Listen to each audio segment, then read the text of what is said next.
and they promise that they will have an inward look and see how they can curtail some of the excesses of the security men.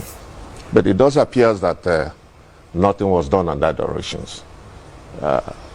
I'm afraid if it continues in this way, I don't know. I ask myself, why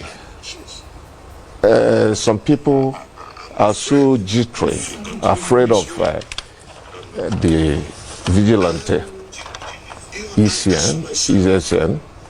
Why?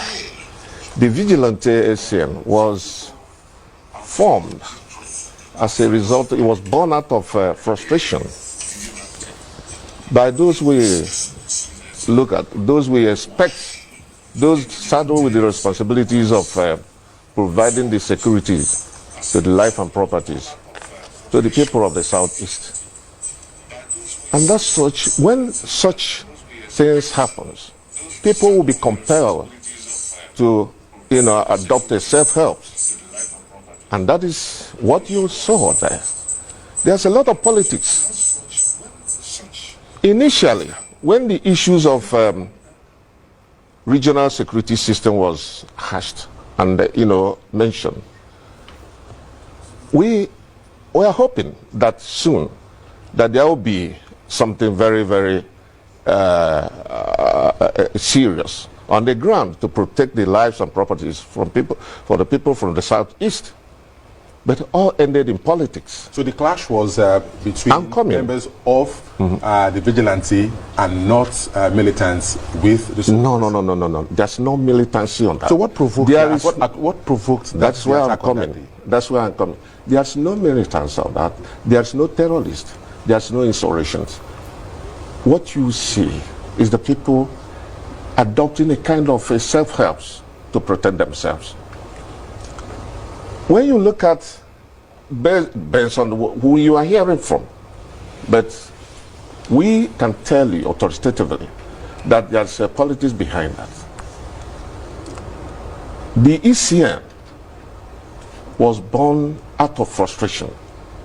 When you look at what is happening in Nigeria today, in Borno, we have vigilantes. In Zamfara, we have vigilantes. In Katsina, we have. In Kaduna, we have. In Niger, we have. As a result of what? Banditry, herdsmen, Miatiara onslaughts against Nigerians. And don't forget, you heard it, that Miatiara has been gazetted on International World Terrorist Index as the third and ranking worst terrorist squad.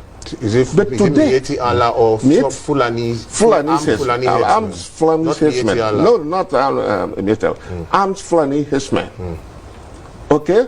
And you can testify what is happening in Nigeria today. Chief, you say when a people resort to self-help in the face of attacks by setting up vigilante groups to protect themselves, is it advisable that they seek approval from the relevant authorities?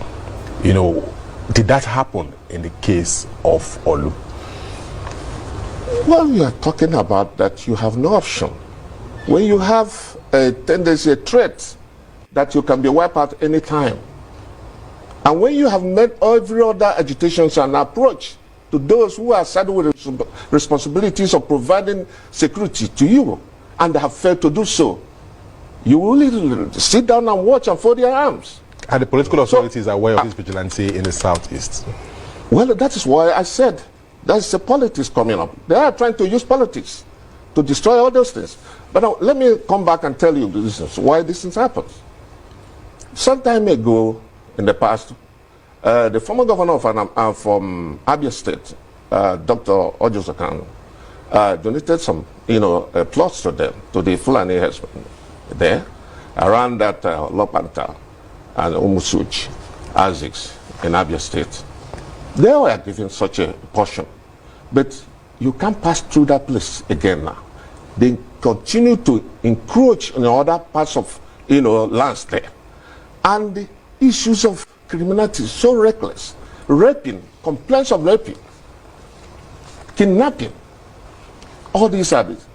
And when there's a rumor again going on in Imo State, around that, although that the present governor have now given them that forest, people now doesn't want it to happen again because of what they have seen in the Abia State. Oh, that measure they can't tolerate that. And that is why the ACN just went and occupied the forest and decided to, move in, just to avoid a situation of Abia State. And that's what compelled them to be there. What I want us to establish, now, Chief, is that do you need security approval to set up vigilante? Let me run so that you'll be able to, take it off from there.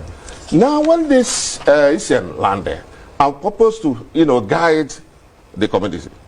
And meanwhile, since they have been there is no complaint from the community. They are not extorting people. They are not harassing people. There's no raping. Issues of raping. They don't complain of that. Such happened. And they were in a peaceful with the communities. Now, police decided to go in. And confront them inside the bush. And that is where this trouble started. This didn't just start spontaneously just like that. It was a build-up for a few weeks or days. And there, during that period, I expected the government, there's government there, should have been able to move in. And that's the tension. One, by trying to, come out that this place was not given to anybody, that the forest still remained part and parcel of the government property. And in doing so, you'll be dousing tension from the people. When the rumors of that happens, they are not doing that. They failed to work with the security outfit. The police I'm talking about. Chief Edozie, the setting up of a security outfit should have backing of state legislatures. Say, for example, looking at what has happened in the Southwest, the Amotekun. When that outfit was to be set up, the various state legislatures, worked and put this security network in place. The question which my colleague has asked is, in as much as yes, there's a need for self-defense, has there been that framework? And who should be blamed for not having that framework? I think I have made myself very clear there. That we expect, as we are here now, we expect that we are protected by the security. And if eventually we discover that you are not protected and there is a threat to our lives, here, the first this is for you to find resort to self-help. Self-help, to defend yourself. Okay. Now, in the past, when the issues of Amatekun in the Southwest was, packaged and, implemented, then there was this, rumors. There is intentions. Let me say it that way. In the Southeast, that they are coming, all the governors of the Southeast agreed that there will be such, Did they now move forward to the legislative part of it? That is the question I have to ask you. They do not have that. I will not say so. If they have done that, the issues of ECN wouldn't have come. Because ECN was born out of frustration. Okay? If they have put such measures out, then we would have been able to hold on that and make sure that they are working. And they are working with the communities. Now, when you talk